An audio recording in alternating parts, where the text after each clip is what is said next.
அதிகாலையில் எழுவதனால் நடக்கும் மாபெரும் மிராக்கிள். ஆசைப்படுவாங்க, அதிகாலையில எழுதணும்னு நினைப்பாங்க. ஆனா அந்த தூக்கம் போட்டு ஒரு அழுத்தம் பாருங்க, எந்திரிக்கவே முடியாது. பல கோடி மனிதர்களோட எண்ண அலைகள் காத்தோட காத்தா கலந்து ஓடிக்கிட்டே இருக்கும். நம்ம நிம்மதின்ற அந்த ஒரு சட்டில்டு ஸ்டேஜுக்கு நீங்க வரவே முடியாது.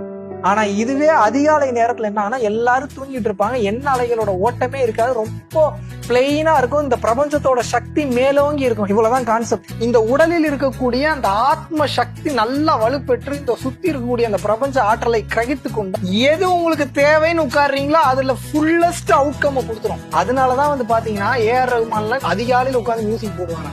ஏன்னா அதிகாலையில எழுதிக்கினாவே எனர்ஜி லெவல் அப்படி ஃப்ளோ. அந்த இடத்துல நீங்க எது நினைச்சீங்கனாலும் உடனே நடக்கும் உங்க வாழ்க்கைக்கு. நீங்க எப்படியாவது உயிரை கொடுத்து நீங்க பிராக்டிஸ் பண்ணுங்க. அதிகாலையில எந்திரிச்சு பழகிட்டீங்கன்னா போதும், எல்லாம் உங்க வீடு தேடி வரும். It will take some time, but not more time, but it will definitely happen for sure.